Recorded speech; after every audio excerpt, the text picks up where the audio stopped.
The auctioneer's voice cut through the stifling Arizona heat like a blade, and Zara Patterson felt her stomach twist into knots as she stood on the wooden platform in the center of Prescott's dusty main street, her hands trembling despite her best efforts to appear brave. It was August of 1882, and the sun beat down mercilessly on the small crowd that had gathered to witness what her stepmother had called a necessary transaction, though Zara knew it for what it truly was. A sale, plain and simple, as if she were livestock instead of a 20-year-old woman with dreams and a heart that still remembered what love looked like before her father died. Her stepmother, Margaret, stood off to the side with her arms crossed, her thin lips pressed into a satisfied line as she watched the proceedings with cold calculation in her eyes. The woman had wasted no time after Zara's father passed 6 months ago, squandering what little money he had left on cheap whiskey and gambling debts before deciding that Zara herself was the final asset to be liquidated. The arrangement had been made weeks ago with Silas Thornton, a wealthy mine owner who had seen Zara in town and decided he wanted her for his wife.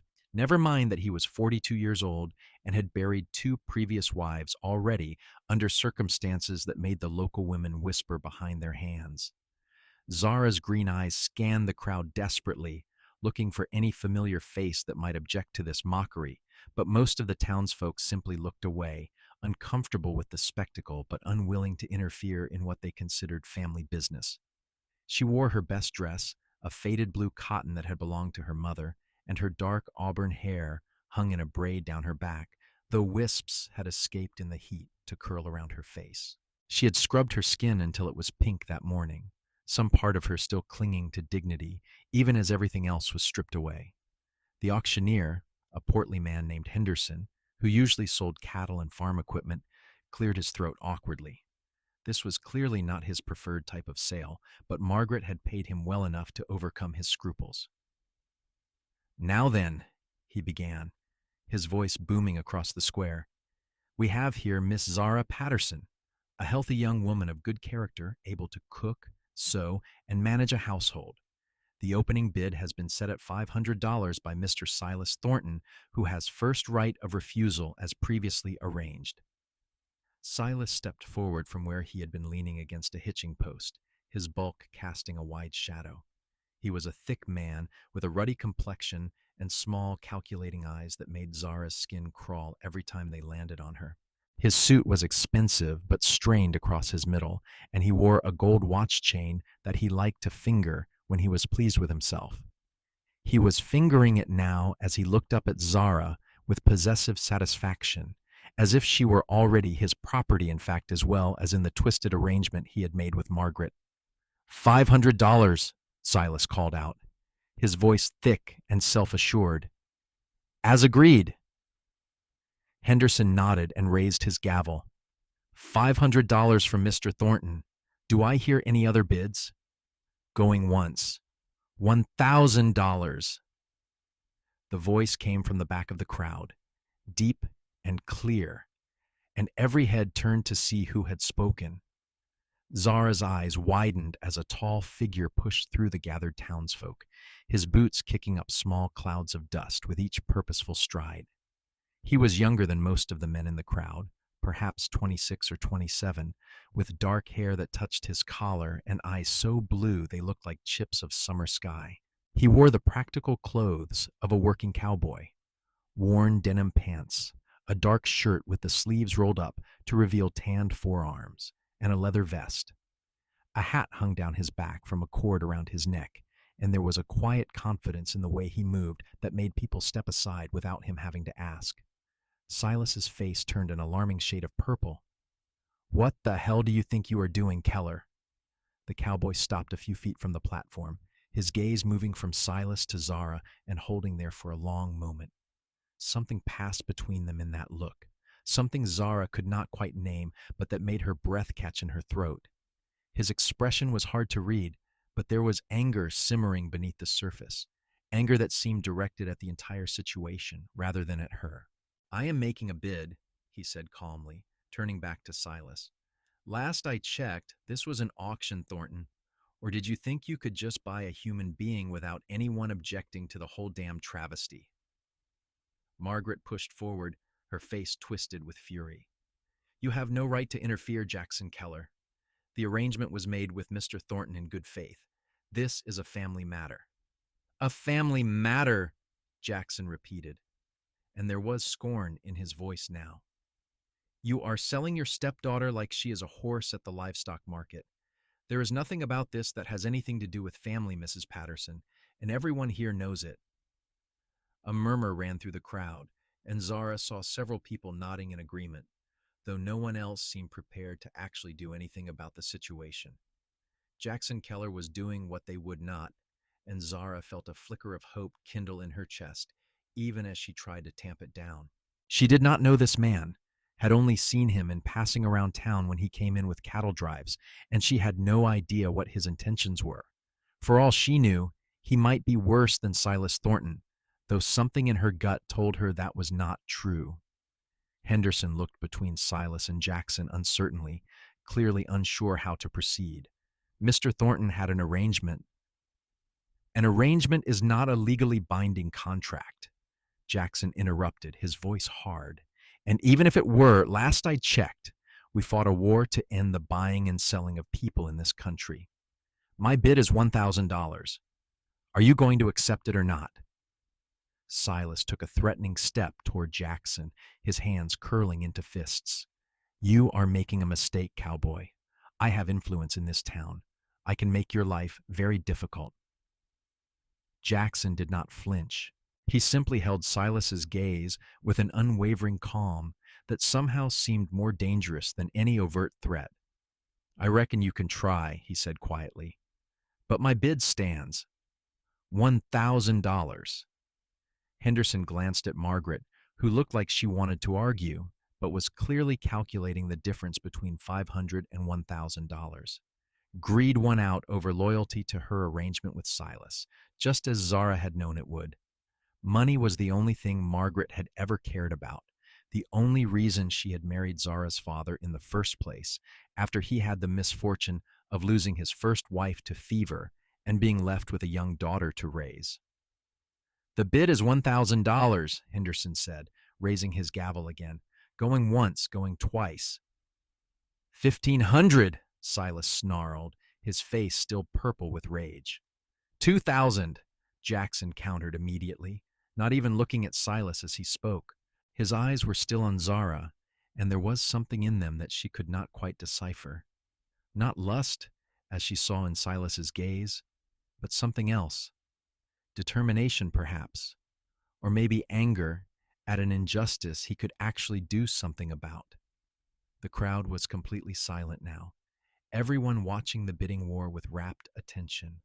This was better entertainment than anything they had seen in Prescott for months, and Zara felt her cheeks burn with humiliation, even as that small flicker of hope grew stronger. Silas was a wealthy man, but he was also notoriously tight with his money. How high would he be willing to go for the dubious privilege of making Zara his third wife? 2,200, Silas bit out, his jaw clenched so tight Zara could see the muscles jumping. 3,000, Jackson said, and now he did look at Silas, his expression challenging. That was an enormous sum, more money than Zara had ever seen in her life, more than her father had made in 5 years of hard work before the lung sickness took him. She saw Silas hesitate, saw the calculation in his eyes as he weighed his desire for her against his miserly nature. $3,000 was a fortune, especially for a woman he could probably acquire some other way with patience and his considerable influence in town. $3,000, Henderson called out, his voice rising with excitement despite himself. Do I hear 3,100, Mr. Thornton? Silas stared at Jackson for a long moment, hatred burning in his small eyes. Then he spat on the ground at Jackson's feet and turned away. She is not worth that much, he said loudly, making sure Zara could hear him. I will find another wife, one who does not come with such a high price and the taint of being bid on like common property. You can have her, Keller, and I hope you get what you pay for. He shoved his way through the crowd, leaving a wake of surprised murmurs behind him. Margaret looked torn between fury at Silas's withdrawal and glee at the prospect of $3,000. The glee won, as Zara had known it would. "Sold to Mr. Jackson Keller for $3,000, Henderson announced, bringing his gavel down with a decisive crack. "The young lady is now his responsibility, as per the terms of this auction." Jackson pulled a thick roll of bills from inside his vest and counted them out with practiced ease, handing them to Henderson, who in turn passed them to Margaret. The older woman snatched the money and counted it twice, her fingers moving quickly before tucking it into her bag and turning to leave without so much as a backward glance at Zara. There was no farewell, no pretense of affection or regret. She simply walked away, already mentally spending her windfall, and Zara felt the last thread connecting her to her old life snap cleanly. Jackson climbed the steps to the platform, where Zara still stood frozen, unsure what was expected of her now. Up close, he was even more striking than he had appeared from a distance, with a strong jaw shadowed by a day's worth of stubble and those startling blue eyes that seemed to see right through her. He was tall enough that she had to tilt her head back to meet his gaze, and she caught the scent of leather and sage and clean sweat, the smell of a man who worked hard outdoors under the sun. "Miss Patterson," he said quietly, his voice pitched for her ears alone. "My name is Jackson Keller. I know you have no reason to trust me, and I know this whole situation is wrong in ways I do not even have words for. But I want you to know something right now before we go any further." Zara swallowed hard, her throat dry. "What is that, Mr. Keller?" "You are not my property," he said firmly. "I do not care what that farce of an auctioneer said, or what the law might say, or what anyone in this town thinks. You are a human being with your own mind and your own choices. I made that bid to keep you out of Silas Thornton's hands because I have heard things about what happened to his previous wives, and I would not wish that fate on anyone. But what happens now is up to you." She stared at him, trying to process what he was saying. "I do not understand. You just paid $3,000. I just paid $3,000 to make sure you had options," Jackson interrupted gently. "I have a ranch about 10 miles outside of town. It is not much, but it is mine free and clear, and I have a woman named Rosa who cooks and keeps house. You can come there and stay as long as you need to figure out what you want to do next. You can work for wages if you want to earn money for a fresh start somewhere else. You can leave tomorrow if that is what you choose. The only thing I ask is that you not go back to your stepmother, because we both know how that will end." Zara felt tears prick her eyes, and she blinked them back furiously. She had not cried when her father died, had not cried when Margaret announced the arrangement with Silas, had not let herself cry through any of the nightmare that her life had become. But this unexpected kindness from a stranger threatened to break through the walls she had built around her heart. "Why would you do this?" she whispered. "Why would you spend so much money on someone you do not even know?" Jackson's expression softened slightly, and he glanced back at the crowd that was still watching them with avid interest. "Can we discuss this somewhere more private? I think we have given the good people of Prescott enough to gossip about for one day." Zara nodded, not trusting her voice, and allowed him to help her down from the platform. His hand was warm and calloused against hers, the grip gentle but steady. He led her through the crowd to where a large buckskin horse was tied to a rail, already saddled and ready to go. Jackson untied the reins and then turned back to her. "Do you ride, Miss Patterson?" "Zara," she said quietly. "Please call me Zara. And yes, I can ride, though I have not done so in some time." "Zara," he repeated, and she liked the way her name sounded in his deep voice. "I am Jackson, then. No more Miss and Mister between us. My horse is steady and will not give you any trouble. Do you need help mounting?" She shook her head and took the reins, putting her foot in the stirrup and swinging up into the saddle with only a little awkwardness from being out of practice. Jackson watched to make sure she was secure, and then swung up behind her in one smooth motion, settling into the saddle with the ease of someone who had spent most of his life on horseback. His arms came around her to take the reins, and Zara found herself very aware of his presence at her back, solid and warm and somehow reassuring despite the strangeness of the entire situation. They rode out of Prescott in silence, leaving behind the staring crowds and the place where Zara had been sold like livestock. The August heat was oppressive, but there was a breeze as they left town that brought some relief, carrying with it the scent of sage and dust and the promise of cooler air once the sun began to set. Zara watched the landscape roll by, the scrubby vegetation and red rock formations that characterized this part of Arizona, and tried to process everything that had happened in the space of less than an hour. "You asked why I did this," Jackson said after they had been riding for perhaps 20 minutes, his voice rumbling through his chest into her back. "The truth is, my mother was in a situation similar to yours once, a long time ago. She was young and alone after my grandparents died, and a man offered to marry her. It seemed like her only option at the time. He turned out to be cruel, and she suffered for years before she finally got the courage to leave him and take me with her. She worked herself nearly to death to give us a better life, and she made me promise that if I ever saw someone in a similar situation, I would help if I could. When I heard what was happening today, I could not just stand by and let it happen." Zara turned her head slightly, trying to see his face. "Is your mother still alive?" "No," Jackson said quietly. "She passed 3 years ago. Fever. But I like to think she would have approved of what I did today, even if it did cost me most of my savings." The guilt Zara felt at that statement was almost overwhelming. $3,000 was an enormous sum, money that could have been used for so many other things, and he had spent it on her without a second thought. "I will find a way to pay you back," she said firmly.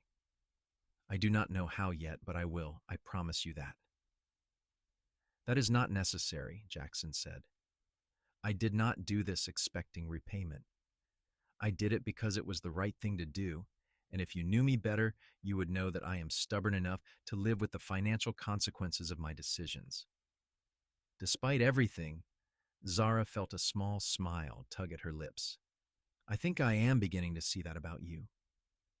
They rode in comfortable silence for a while longer, and Zara found herself relaxing against Jackson's chest, exhaustion from the stress of the day finally catching up with her.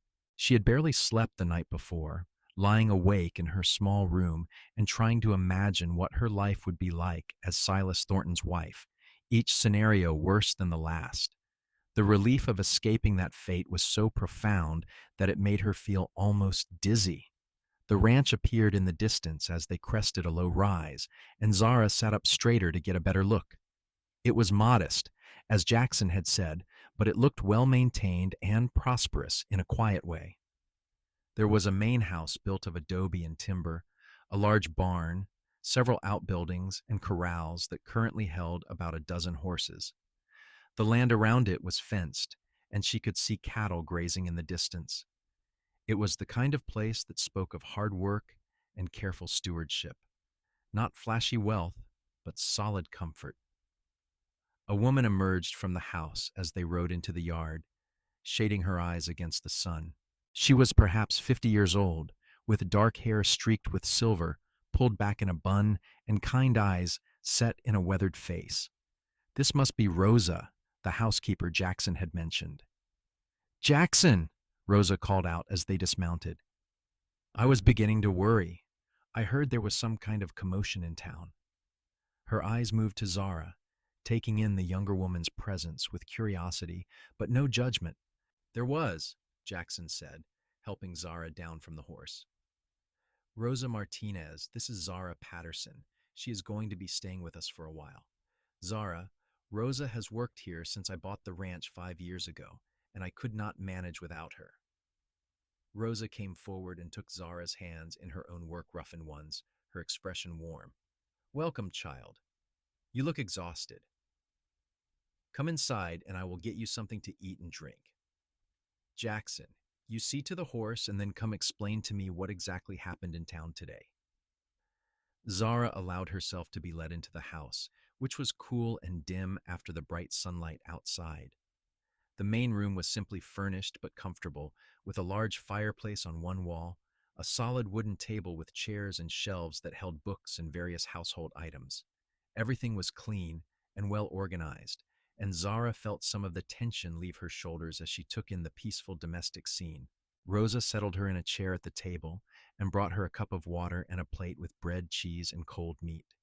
Zara realized she had not eaten since the night before and fell on the food gratefully while Rosa bustled about the kitchen, occasionally glancing at her with concern. Jackson came in a few minutes later, having taken care of the horse, and sat down across from Zara at the table.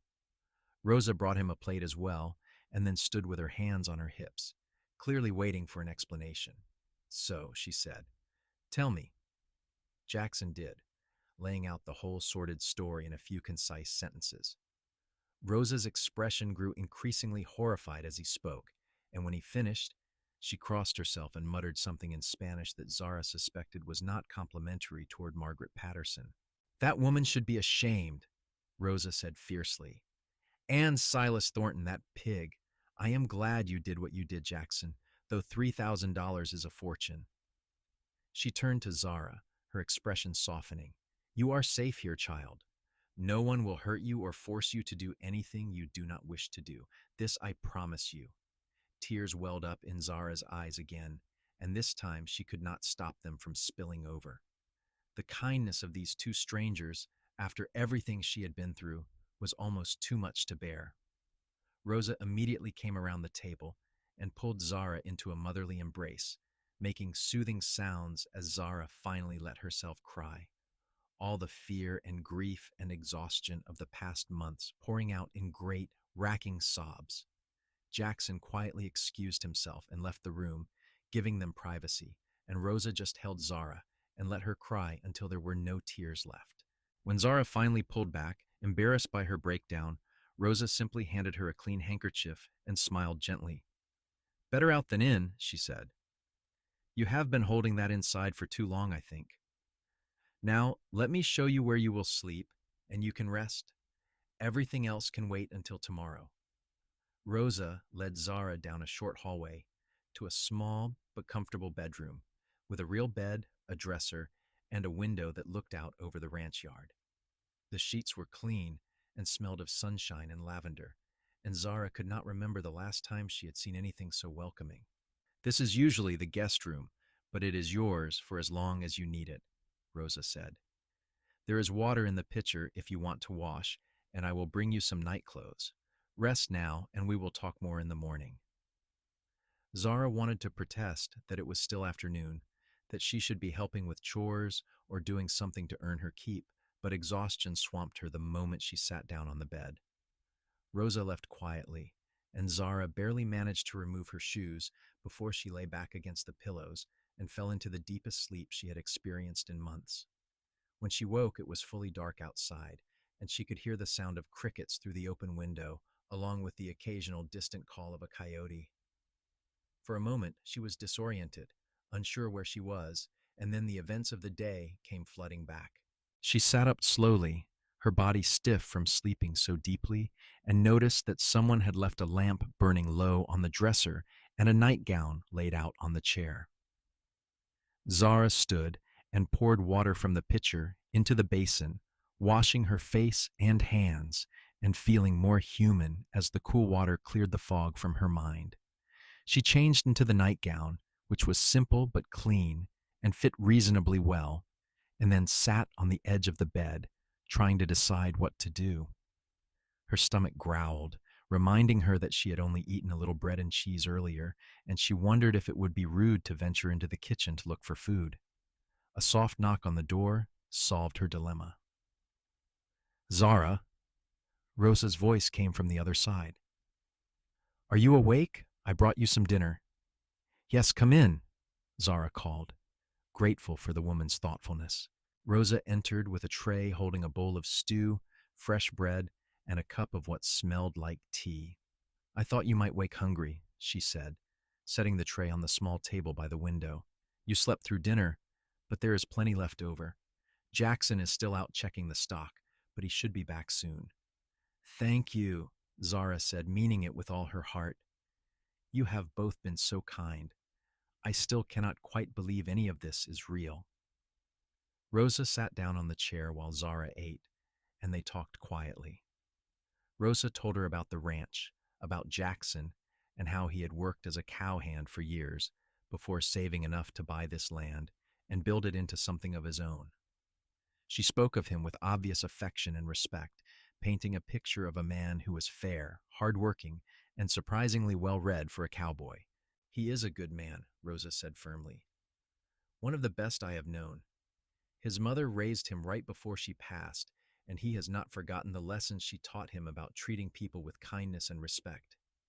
You have nothing to fear from him, Zara. He meant what he said about giving you choices. I believe that, Zara said slowly. But I still do not understand why he would spend so much money on someone he does not know. $3,000 is a fortune. Rosa was quiet for a moment, considering her words. Jackson lost someone once, she said finally. A young woman he cared for very much. She was in a bad situation with her family, and he wanted to help her, but she was too proud to accept his help. She ended up marrying a man who hurt her badly, and by the time Jackson found out, it was too late. She died 2 years ago, and I think he has carried that guilt with him ever since, wondering if he could have done more. When he heard about what was happening to you today, I think he saw a chance to save someone when he could not save her. Does that make sense? Zara nodded slowly, her heart aching for Jackson and the pain he must have carried. Yes, she whispered. It does. I wish he had not had to go through that. So do I, Rosa agreed. But perhaps some good can come from it now. You are safe, and that is what matters. The rest will work itself out in time. After Rosa left, Zara lay in bed and stared at the ceiling, her mind too full of thoughts to allow sleep to return immediately despite her earlier exhaustion. She thought about Jackson Keller, this stranger who had upended his life and spent his savings to rescue her from a fate worse than death. She thought about the kindness in his eyes and the gentleness of his hands as he helped her onto the horse. She thought about the way her heart had skipped when he said her name. It was too soon for such thoughts, she told herself firmly. She was grateful to him, naturally, and he was an attractive man, but gratitude was not the same thing as genuine affection. She needed time to heal from everything that had happened, time to figure out who she was and what she wanted from life, now that she was free from Margaret's control. The last thing she needed was to develop feelings for her rescuer like some foolish girl in a dime novel. But as she finally drifted off to sleep, her last conscious thought was of Jackson's blue eyes and the way they had looked at her on that platform, seeing her as a person rather than property, and she could not quite suppress the warmth that spread through her chest at the memory.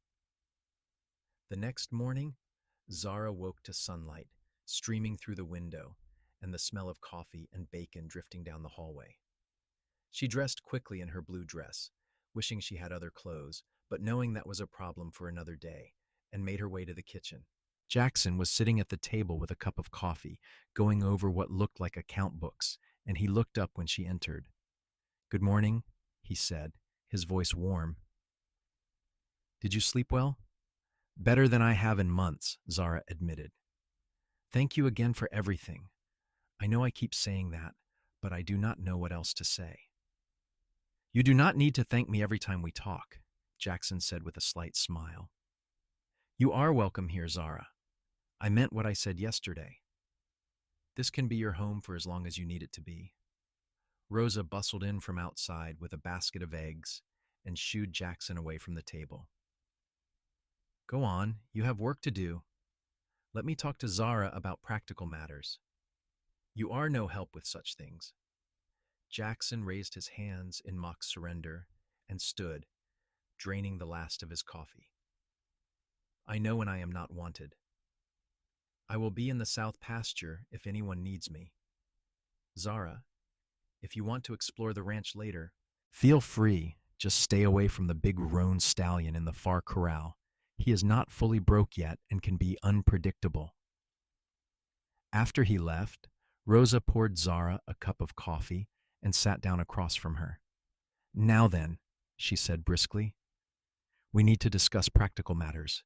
You cannot live in one dress, so this morning after breakfast, we will go through some things I have stored away and see what can be altered to fit you. My daughter lived here for a time before she married and moved to California, and she left several dresses and other items behind. You are about her size, so they should work well enough. I cannot take your daughter's things, Zara protested. Nonsense, Rosa said firmly. Elena has a closet full of clothes in San Francisco now. She will not miss a few dresses she left behind years ago. Besides, you need them, and she would want you to have them. Now, eat your breakfast, and then we will see what we can find. The morning passed in a flurry of activity as Rosa pulled out a trunk full of clothes and helped Zara try on various items. There were 3 dresses that fit well enough with only minor alterations, as well as a nightgown, some undergarments, and a warm shawl for cool evenings. Rosa was as skilled with a needle as she was in the kitchen, and she promised to have the alterations done within a few days. There now, Rosa said with satisfaction, surveying the pile of clothes they had assembled. That will do to start with. If you need anything else, we can go into town next week and visit the dry goods store. Jackson will give you money for whatever you need. I do not want to keep taking from him, Zara said quietly. He has already given so much. Rosa, I need to find a way to support myself. I cannot just live here indefinitely as a charity case. Rosa looked at her thoughtfully. You have pride. That is good. A woman needs pride. But tell me, Zara, what skills do you have? What kind of work can you do? Zara considered the question. I can cook and clean and sew. I can read and write and do figures. My father made sure I had some education before he died. I helped him with his bookkeeping when he ran the general store before he got sick. I can manage a household and handle livestock, at least chickens and such. I suppose I am what you would call generally useful, but not specifically skilled at anything. That is more than most people, Rosa said approvingly. And I will tell you something, Zara. Jackson is a good rancher, but he is terrible with the business side of things. His books are a mess, and he loses track of expenses and income. He needs someone with a head for figures to help him manage that side of the ranch. If you were willing to take that on, I am sure he would pay you a fair wage for it. Hope flickered in Zara's chest. Do you really think he would let me do that? I think he would be grateful, Rosa said. But you should ask him yourself. He will be back for lunch in a few hours. You can talk to him then. Zara spent the rest of the morning helping Rosa with various household chores, learning the rhythm of the ranch and feeling useful for the first time in months. Margaret had never let her do much around the house except the most menial tasks, preferring to do things herself and then complain about how much work she had to do. Here, Rosa treated her as an equal and seemed to genuinely appreciate the help. When Jackson came in for lunch, dusty and tired but in good spirits, Zara gathered her courage and broached the subject of working for him. He listened carefully as she explained what Rosa had suggested, his blue eyes thoughtful. I would be happy to have help with the books, he said when she finished. Rosa is right that it is not my strong suit. But I want to be clear about something, Zara. You do not have to work to justify your place here. You are welcome regardless. If you want to work, it should be because you want to, not because you feel obligated. I want to, Zara said firmly. I need to feel like I am contributing, like I am earning my keep. It is important to me, Jackson. Please let me do this. He studied her for a long moment and then nodded. All right, I will pay you $30 a month plus room and board. That is what I would pay any clerk or bookkeeper. If that is acceptable to you, you can start whenever you want. $30 a month was more than Zara had dared to hope for, a wage that would allow her to start saving money toward an uncertain future. That is very acceptable, she said, unable to keep the smile from her face. Thank you, Jackson. I will work hard and prove that you made the right decision. I have no doubt of that, he said, returning her smile with one of his own, and Zara felt her heart do a funny little flip in her chest. Over the following weeks, Zara settled into life on the ranch with a sense of purpose and peace that she had not felt since before her father died. She spent her mornings working on Jackson's account books, untangling months of haphazard record keeping and establishing proper systems for tracking expenses and income. The work was satisfying in a way she had not expected, and she found herself actually looking forward to sitting down at the desk Jackson had cleared for her in the corner of the main room. Her afternoons were spent helping Rosa with household tasks or exploring the ranch, learning about the livestock and the land. Jackson had been right about the roan stallion, which she gave a wide berth, but the other horses were friendly enough, and she enjoyed spending time in the stables. There was a gentle mare named Butterscotch that particularly took to her, and Jackson said she could ride her whenever she wanted. In the evenings, the three of them would often sit on the porch after dinner, watching the sun set over the Arizona landscape and talking about their days. Zara learned more about Jackson during these conversations, about his life and his dreams for the ranch. He wanted to build the herd and eventually start breeding horses as well as cattle. He talked about the land with a passion that was infectious, and Zara found herself hanging on his words, watching the way his face lit up when he described his plans. She was falling in love with him, she realized one evening about a month after arriving at the ranch.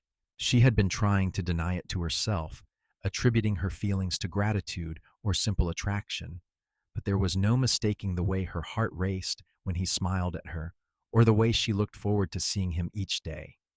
It was not just that he was handsome, though he certainly was, with his dark hair and blue eyes and the strong, capable hands that could gentle a horse or fix a broken fence with equal skill. It was the kindness in him, the fundamental decency that made him treat her as an equal rather than as something lesser. But Zara kept these feelings to herself, unsure if Jackson felt anything beyond friendly concern for her. He was unfailingly polite and kind, but he maintained a careful distance, never touching her except in the most casual ways, and never saying or doing anything that could be construed as romantic interest. She told herself that this was for the best, that she needed more time to heal and find herself before even thinking about romance. But late at night, lying in her bed and listening to the sounds of the ranch settling around her, she could not help but wish that things were different. Jackson, for his part, was fighting his own internal battle. He had not expected to develop feelings for Zara when he made that impulsive bid at the auction. He had acted out of a sense of moral obligation, driven by memories of his mother and the woman he had failed to save. But somewhere in the weeks since Zara had come to live on his ranch, obligation had transformed into something much more complicated. He found himself looking for excuses to be near her, to hear her laugh or see the way her eyes lit up when she was excited about something. He loved watching her work on the account books, her brow furrowed in concentration, her slim fingers moving surely over the pages. He loved the way she had taken to ranch life, embracing the work and the land with an enthusiasm that matched his own. He loved her quiet strength and the resilience that had allowed her to survive a terrible situation with her spirit intact. But he was deeply aware of the power imbalance between them. He had paid $3,000 for her at an auction, and even though he had told her she was free to leave at any time, he worried that she might feel obligated to him. The last thing he wanted was for Zara to feel pressured into any kind of relationship because she felt she owed him or because she had nowhere else to go. So he maintained his careful distance and tried to ignore the way his heart ached every time she smiled at him. Rosa, watching both of them dance around their obvious feelings, was ready to knock their heads together. She had known Jackson for years and had never seen him look at a woman the way he looked at Zara. And Zara, poor child, was clearly besotted, but too afraid to say anything. It was frustrating in the extreme, and Rosa decided that if they would not do anything about the situation themselves, she would have to give them a push. Her opportunity came in early October, when Jackson announced that he needed to take a small herd of cattle to Flagstaff to sell and would be gone for 4 or 5 days. Rosa immediately suggested that Zara should go with him. It would be good for her to see more of the territory, Rosa said casually over dinner. And you could use the help managing the herd on the trail. It is only 15 head, but that is still a lot for one man alone. Jackson looked uncertain. I do not know if that is appropriate, Rosa. A young woman traveling alone with a man, even for a few days, people will talk. People always talk, Rosa said dismissively. Besides, Zara is your employee, and it is perfectly reasonable for an employee to accompany you on business. Is that not right, Zara? Zara, who had been listening to this exchange with growing interest, nodded. I would like to go if you do not mind the company, Jackson. I have never been to Flagstaff, and Rosa is right that I should see more of Arizona. Besides, I can help with the herd and the camp chores. Jackson still looked hesitant, but he finally nodded. All right, if you are sure you want to come, we will leave at first light tomorrow. It is about a 3-day ride with the cattle, maybe 4, depending on the weather and how ornery they decide to be. The next morning, Zara dressed in a split riding skirt that had belonged to Rosa's daughter and a practical shirt with her hair tied back in a braid under a borrowed hat. Jackson had saddled Butterscotch for her, and they set out just as the sun was beginning to paint the eastern sky pink and gold, driving the small herd of cattle ahead of them. The first day of travel was long, but not particularly difficult. The cattle were cooperative, and the weather held clear and warm. Jackson pointed out various landmarks and told Zara stories about the territory, and she found herself relaxing into the rhythm of the trail, enjoying the freedom of the open land and the companionship. They made camp that evening near a small creek, and Jackson showed Zara how to set up the bedrolls and start a fire, while he saw to the horses and checked on the cattle. They cooked a simple meal of beans and bacon, and Zara made coffee in the battered pot Jackson carried in his saddlebags. As darkness fell, they sat by the fire and talked, the conversation flowing easily between them. Can I ask you something? Zara said after a long, comfortable silence.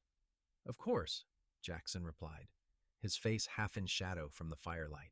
Rosa told me that you lost someone once, someone you cared about. Is that why you helped me at the auction? Because you could not help her? Jackson was quiet for so long that Zara thought he would not answer, and she was about to apologize for prying when he finally spoke. Her name was Sarah, he said quietly. I met her when I was working on a ranch about 50 miles south of here. She was the daughter of one of the hands, and her mother had died when she was young. Her father was a hard man, drank too much, and had a temper. I could see that Sarah was afraid of him, and I tried to help her, offered to take her away from there. But she was proud and stubborn, and she would not accept charity from anyone. She ended up marrying the foreman of the ranch, a man named Curtis, who seemed decent enough at first. He paused, staring into the fire. I left that ranch shortly after and went to work elsewhere. I heard later that Curtis was not the man we all thought he was, that he hurt Sarah badly and often. By the time I heard and went back, it was too late. She had died, supposedly from a fall, but everyone knew the truth even if no one would say it out loud. Curtis left town before anyone could bring charges against him, and I never found out what happened to him.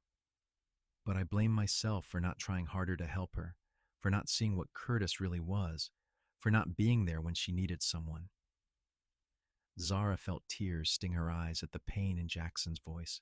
She moved around the fire to sit beside him, close enough that their shoulders touched. It was not your fault, she said firmly. You tried to help, and she made her own choice.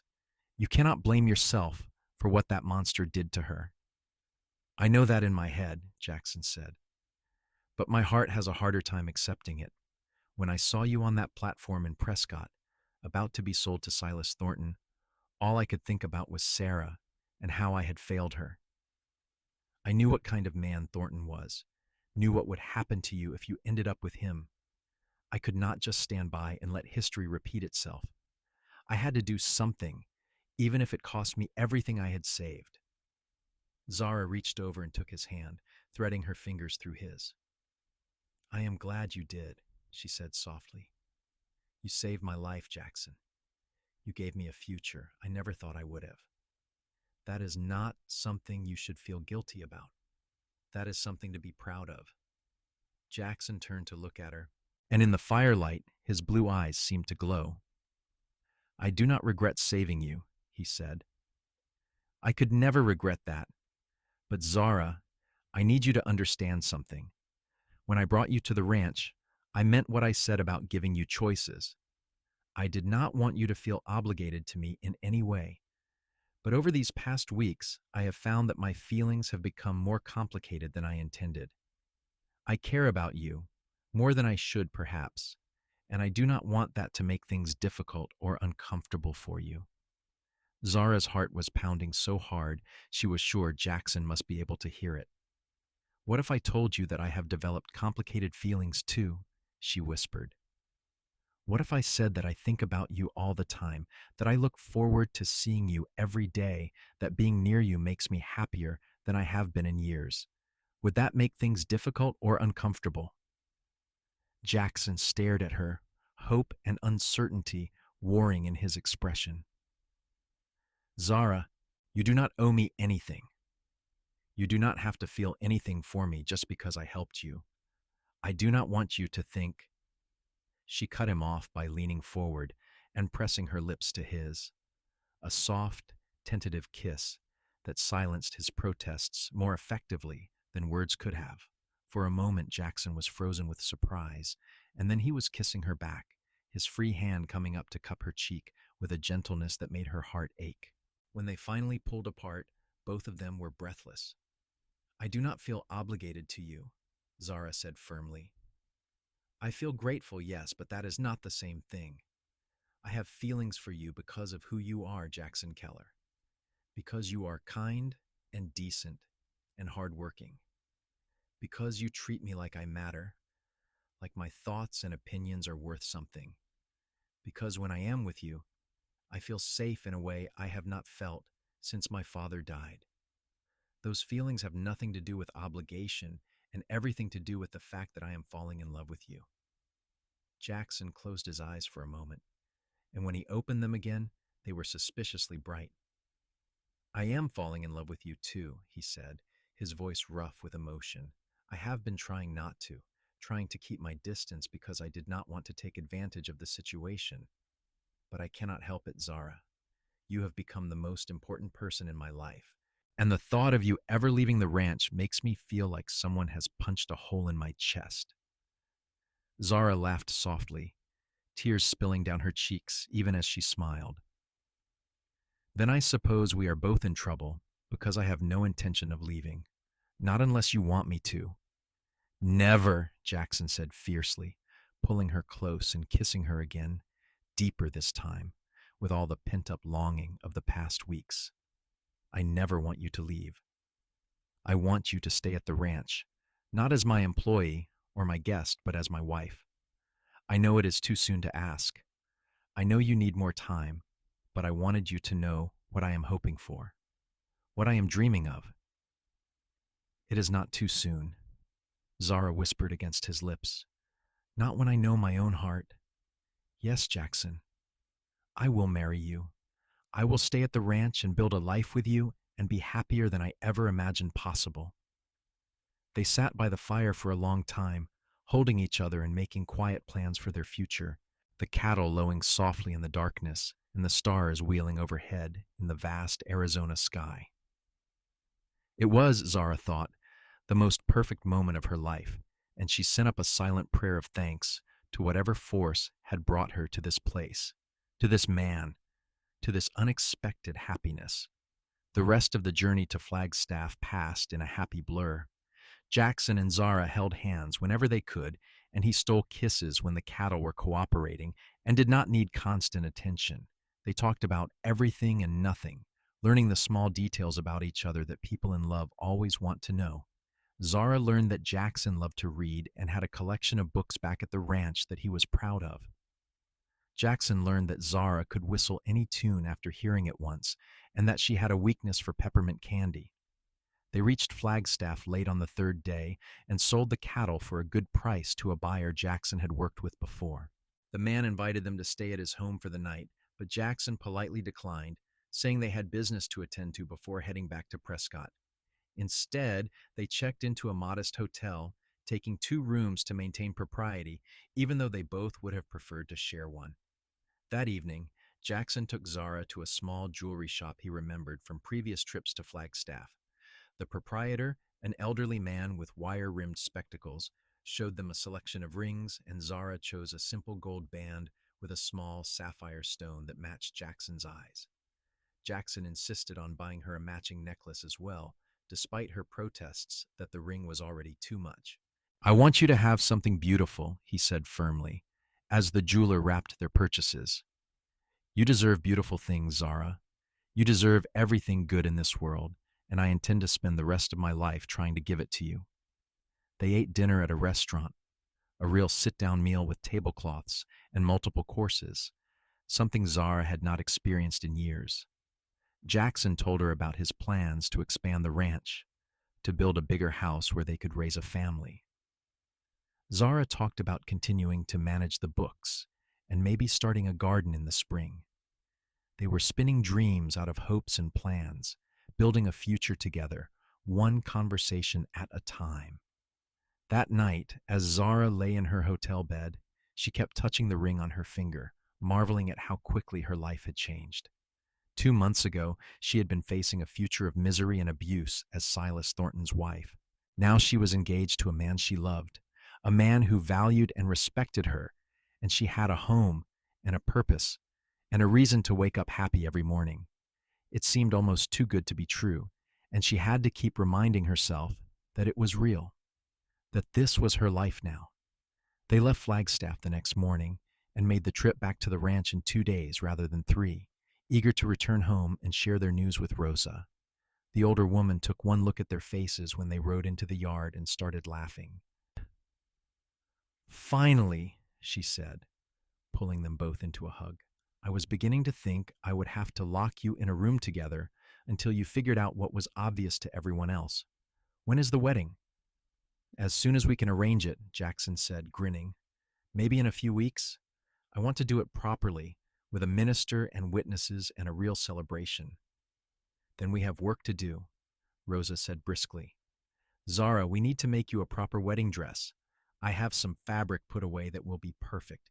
Jackson, you need to go into town and speak to the minister and send word to anyone you want to invite. And we will need food and music and flowers. Oh, there is so much to do." The next few weeks passed in a whirlwind of activity as preparations for the wedding took shape. Rosa recruited several women from town to help with the sewing, and Zara spent hours being fitted and pinned while the ladies gossiped and offered advice on married life. Jackson worked on fixing up the main bedroom, which he had not used much since buying the ranch, and building new furniture to make it suitable for a couple. Word of the engagement spread quickly through Prescott, and the reaction was mixed.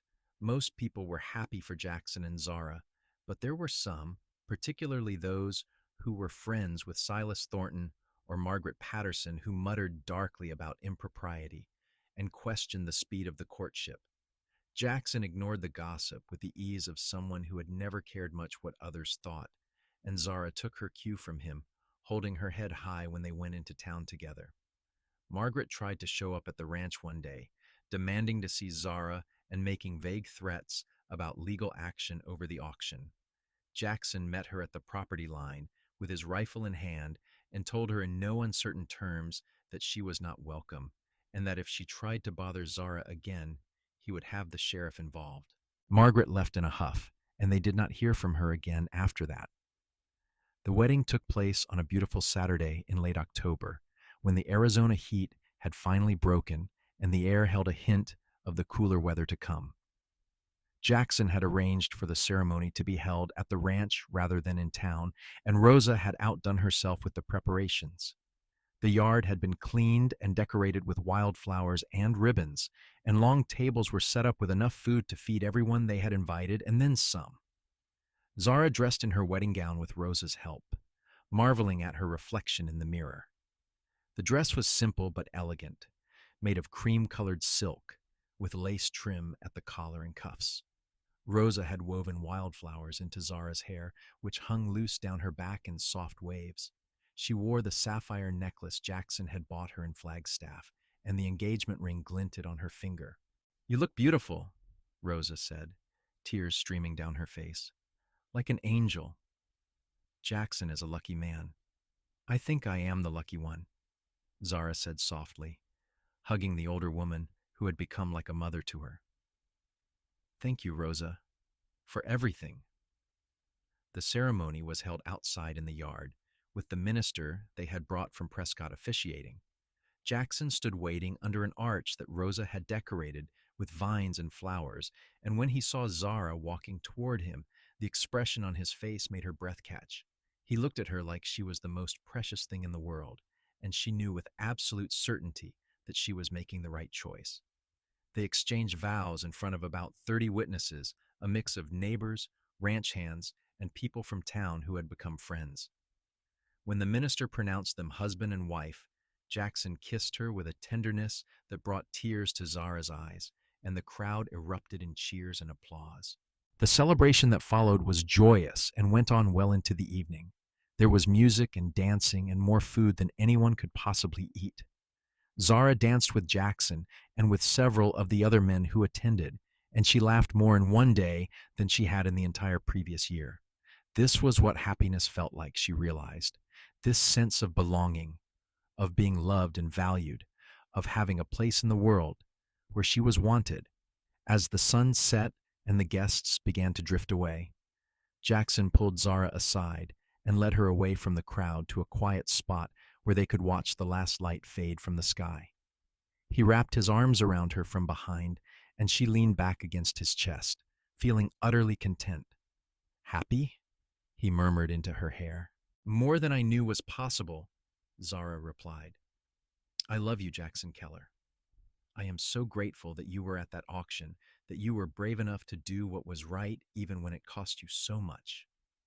Marrying you is the best investment I have ever made, Jackson said, and she could hear the smile in his voice.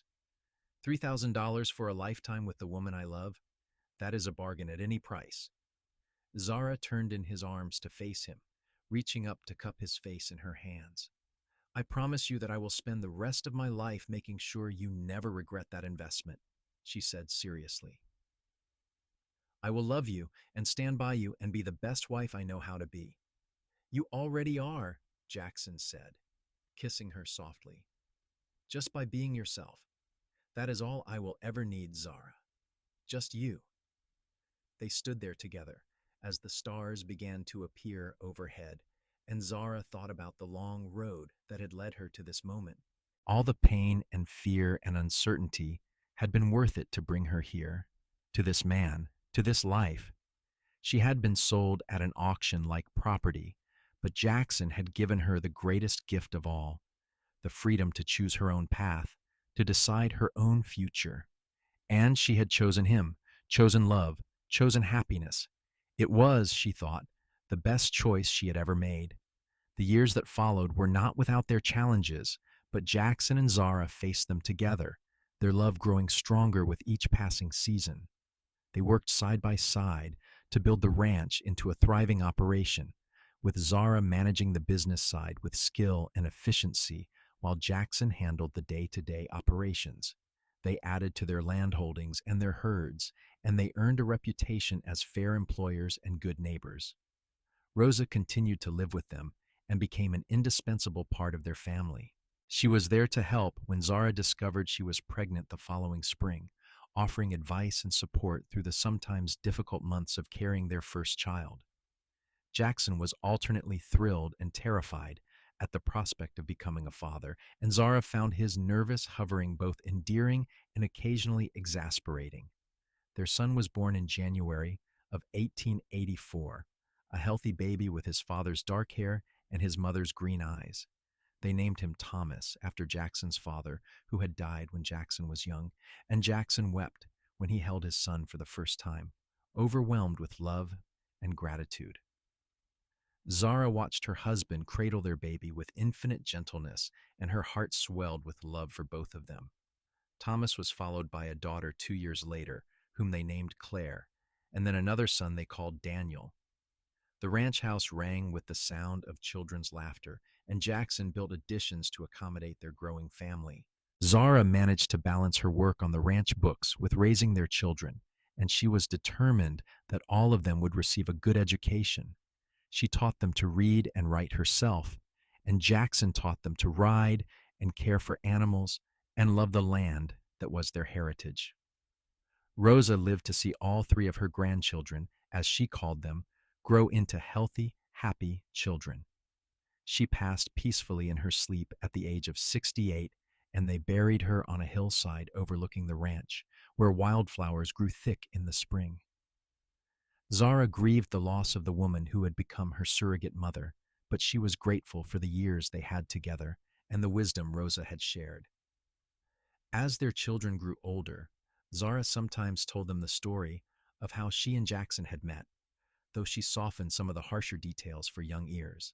She wanted them to understand that their father was a hero who had stood up for what was right when others would not, and that their mother had been brave enough to choose love even when her life had seemed hopeless. She wanted them to know that love was a choice, one that had to be made every day, and that the best relationships were built on respect and partnership and genuine affection. Jackson continued to run the ranch with skill and dedication, and he became known throughout the territory as a man of integrity and fairness. He never forgot the lessons his mother had taught him about treating people with kindness, and he made a point of helping others when he could, whether it was hiring hands who had fallen on hard times or standing up for those who could not stand up for themselves. Zara loved him more with each passing year, marveling at the depth of his compassion and the strength of his character. They faced hardships, as all families do. There were droughts that decimated their herds, and winters so harsh they lost livestock to the cold. There were illnesses and injuries and the inevitable sorrows that come with living. But they faced everything together, drawing strength from each other and from the love they had built their lives upon. In the summer of 1895, when Zara was 33 years old and Jackson was 39, they stood together on the porch of their ranch house and watched the sun set over land that stretched as far as the eye could see. Their children were playing in the yard, Thomas, now 11 and already helping his father with ranch work, Claire, 9 and showing signs of inheriting her mother's head for numbers, and Daniel, 7 and fearless in a way that both delighted and terrified his parents. Do you ever think about what your life would have been like if things had gone differently that day in Prescott? Zara asked, leaning against Jackson's side. Jackson wrapped his arm around her shoulders and pulled her close. Sometimes, he admitted, but not with regret. Everything I have, everything I am, is because of the choices I made that day. I would make the same choices again in a heartbeat, even knowing how much it cost you. Especially knowing that, Jackson said firmly. Zara, you and our children are worth more than any amount of money. You are my entire world. The only thing I regret is that it took me so long to tell you how I felt. I should have said something sooner. Zara smiled and turned to kiss him. We had our own timing, and it was perfect for us. I would not change a single thing about how our story unfolded, because it brought us here, to this moment, to this life we have built together. They stood in comfortable silence, watching their children play as the Arizona sky turned brilliant shades of pink and orange. Zara thought about the frightened young woman who had stood on an auction platform 13 years ago, certain that her life was over. She thought about the cowboy who had been brave enough to disrupt an injustice, who had spent his savings to give a stranger a choice. She thought about all the moments, both large and small, that had woven together to create the tapestry of their life. I love you, she said softly. I will always love you, Jackson Keller. You gave me freedom when I had none, choice when I thought there were no options left, and love when I thought I would never know it again. You are the best man I have ever known, and I thank God every day that you walked into that town square and decided to be a hero. You are the one who is heroic, Jackson countered. You survived a terrible situation with grace and strength. You chose to trust me when you had every reason not to. You built a life out of nothing and made our house a home. You are raising our children to be kind and brave and true. If I am a good man, Zara, it is because you make me want to be better every single day. Thomas called out from the yard, asking if they could stay up late since it was Saturday, and Jackson laughed and called back that they had an hour before bedtime. The children cheered and went back to their game, and Zara felt a contentment so deep it was almost painful in its intensity.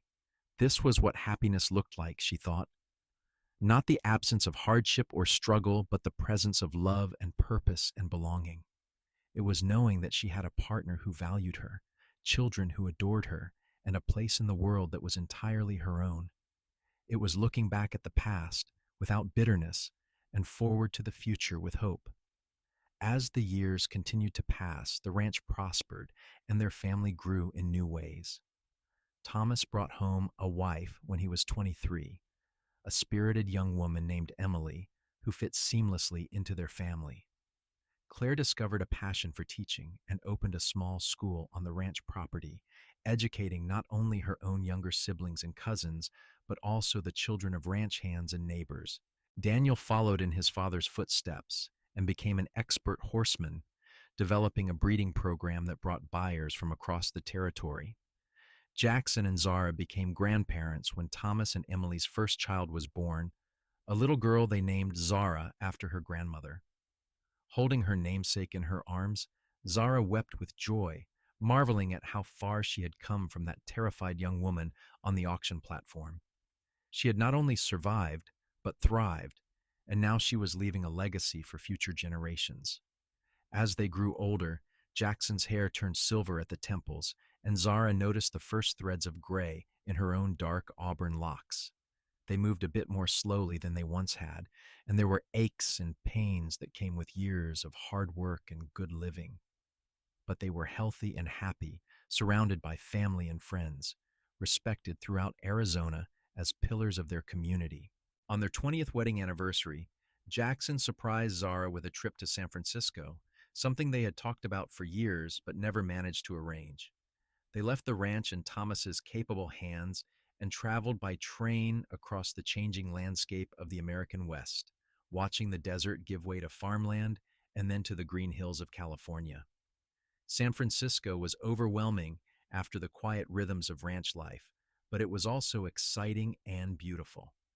Jackson bought Zara jewelry and fine dresses, and they ate in restaurants and went to the theater and walked along the waterfront hand in hand like the young sweethearts they had once been.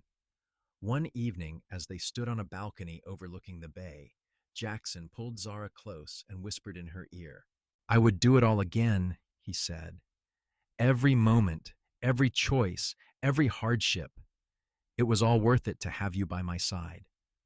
"And I would choose you," Zara replied, tears streaming down her face. "Every time, in every lifetime, I would choose you. You are my home, Jackson. You always have been." They returned to the ranch refreshed and closer than ever, ready to embrace whatever the future held. Their children continued to grow and build their own families. The ranch expanded until it was one of the largest and most successful in Arizona. Jackson and Zara watched it all with pride and gratitude, knowing that they had built something that would last long after they were gone. As Jackson approached his 50th birthday and Zara her 46th, they began to talk more seriously about slowing down, about letting Thomas and Daniel take on more of the day-to-day management of the ranch. They wanted time to enjoy their grandchildren, to travel a bit more, to simply be together without the constant demands of work. One evening, as they sat on their porch in the same spot where they had watched so many sunsets over the years, Zara asked Jackson if he ever regretted the amount of money he had spent on her at that auction so many years ago. Jackson laughed and pulled her into his lap, something he still did even though they were both getting older. "Regret it," he said. "Zara, that $3,000 was the best money I ever spent. It brought me you, and you brought me everything else. Love, family, happiness, purpose. I got a bargain of a lifetime when I bought your freedom that day. The only thing I regret is that you ever had to be in that position in the first place." "But if I had not been," Zara said thoughtfully, "we might never have met. We might have passed each other on the street in Prescott and never known what we could have been to each other. So perhaps even the terrible things have a purpose if they lead us to where we are meant to be." Perhaps, Jackson agreed, though I would rather believe that we would have found each other eventually, one way or another. Some things are just meant to be. They sat together in the gathering darkness, listening to the familiar sounds of the ranch settling for the night. Horses nickered in the corrals, cattle lowed in the distance, and somewhere inside the house they could hear the voices of their grandchildren being put to bed. It was the sound of home, of family, of a life well lived. Zara thought about the young woman she had been, standing on that auction platform, with her heart full of fear and her future uncertain. She thought about the cowboy who had been brave enough to disrupt an injustice, who had given her the gift of choice when she thought all choices had been taken from her. She thought about all the years in between, the joys and sorrows, the triumphs and setbacks, the endless daily work of building a life and a love that could weather any storm. Thank you, she whispered, pressing her face against Jackson's shoulder. Thank you for seeing me that day, for caring enough to do something, for giving me a chance at happiness. Thank you for loving me. Thank you for choosing me, Jackson replied, his voice rough with emotion. Thank you for taking a chance on a cowboy who made an impulsive bid at an auction. Thank you for building this life with me, for giving me children and grandchildren and more happiness than any man deserves. Thank you for being exactly who you are. As the stars began to appear in the darkening sky, they made promises to each other, the same promises they had been making for more than 2 decades, to love and honor, to stand together through whatever came, to choose each other every day for the rest of their lives. They were promises that had been tested by time and circumstance and had only grown stronger for it. And when they finally stood and walked hand in hand into the house they had built together, surrounded by the evidence of the life they had created, Zara knew with absolute certainty that she was exactly where she was meant to be. She had been sold at an auction, but she had been saved by love. She had been given a choice, and she had chosen wisely. She had found her home, her partner, her happiness in the arms of a cowboy who had been brave enough to see an injustice and do something about it. It was, she thought, as Jackson pulled her close and kissed her goodnight, the perfect ending to a story that had begun in desperation and transformed into something beautiful. But it was not really an ending at all. It was just another moment in the ongoing adventure of their life together, another sunset that promised a sunrise to come, another night that would give way to morning. Their story would continue in the children and grandchildren who carried their legacy forward, in the ranch that bore their mark, in the love that had transformed both of their lives all those years ago in Prescott, Arizona. And in the quiet moments before sleep claimed her, Zara whispered one final prayer of gratitude for the cowboy who had outbid a monster, for the choice he had given her, and for the love that had grown between them like wildflowers in the Arizona desert, beautiful and strong and built to last.